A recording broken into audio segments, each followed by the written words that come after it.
দুই ফেরেশতা চলে গেল। 3 নাম্বার ফেরেশতাকে পাঠাইছে, যাও মানুষ বানাবো, মাটি নিয়ে আসো। 3 নাম্বার ফেরেশতা আজরাইল দুনিয়ায় আইসা মাটির গায়ে হাত দেয়। মাটি বলে আজরাইল হাত দিও না। বলে কেন? যেই মাটি দিয়ে আদম বানাবে ওই আদম নাফরমানি করবে, আমি সহ্য করতে পারবো না, তুমিও চলে যাও। আজরাইল বলে না না, তুমি সেই আল্লাহর কসম দাও, ওই আল্লাহ নিজে আমাকে পাঠাইছে, তোমার কসম শুনবার মতো সুযোগ আমার নাই। আল্লাহু আকবার। হাত দিয়ে খাবল দিছে। তিনুল লাজিব, হাদিসের ভাষা তিনুল লাজিব বলা হয় ঠনঠনে এঁটেল মাটি, যে মাটি চৈত্র বৈশাখ মাসে ফেটে চৌচির হয়ে থাকে, দেখলে মনে হয় ধুনার মতো চুনার মতো, কোনোদিন আর ফসল বনবে না। ঠিক কিনা বলেন? ঠিক এইরকম মাটি নিছে দুনিয়ার 60টা জায়গা থেকে, 60 কয় জায়গা, 60টা জায়গা থেকে এই মাটি দিয়ে আপনাকে বানাবে। শোনেন, মাটি রাখছে কোথায়? বর্তমানে বাইতুল্লাহ থেকে, কাবাগর থেকে একটু দূরে আপনার যারা আরাফার ময়দান, ঠিক কিনা বলেন? আরাফার ময়দানের পিছনে একটা জায়গা আছে, ওয়াদি মুহাররম, এখনো আছে। আমি মাত্র 2 মাস আগে সেই জায়গা দেখে এসেছি। এই পর্যন্ত আমি অনেকবার সেই জায়গায় গেছি। এই ওয়াদি মুহাররমের মধ্যে 60টা জায়গা থেকে মাটি এনে আল্লাহ একত্রে রাখছে, এই মাটি দিয়ে আদম সন্তানকে বানাবে। আল্লাহু আকবার। আল্লাহ তাআলা বলে, দেখো তোমাকে কত মায়া করি, যেই জায়গায় গোটা সৃষ্টি জগৎটা মাত্র 6 দিনে বানালাম, আর তোমাকে 120 বছরে কেমনে বানালাম দেখো। ওই মাটি দিয়ে কোনো কিছু তো হবে না। আল্লাহ তাআলা আসমানকে ডাকলেন, ইয়া সামা আমতিরি আলাইহি 40 সানা। ও আকাশ, এই মাটির উপরে একদিন নয়, 2 দিন নয়, 40 বছর পর্যন্ত বৃষ্টি ঢেলে দাও।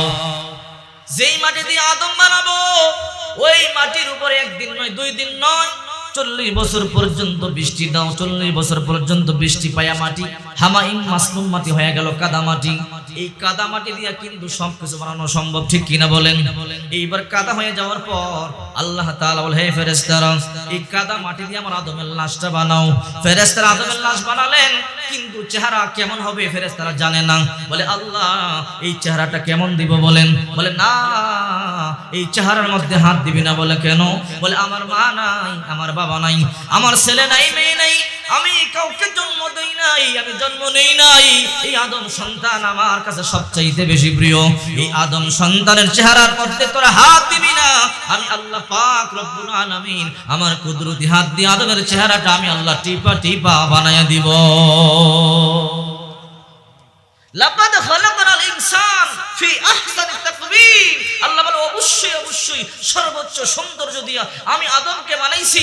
ফি আই সূরাতিন মা শাআ রাক্কাবা, রাক্কাবা মুরাক্কাব। উলামায়ে কেরাম বুঝবেন, আল্লাহ তাআলা আপনাকে যৌগিক করেছেন। কোন জায়গায় নাক দিলে, কোন জায়গায় চোখ দিলে, কোন জায়গায় কপালটা দিলে সুন্দর হবে। পায়খানার জায়গার সাথে নাক দিলে সুন্দর হবে না, নিচে ওই গোপন জায়গার সাথে চোখ দিলে সুন্দর হবে না। ফি আই সূরাতিন মা শাআ রাক্কাবা।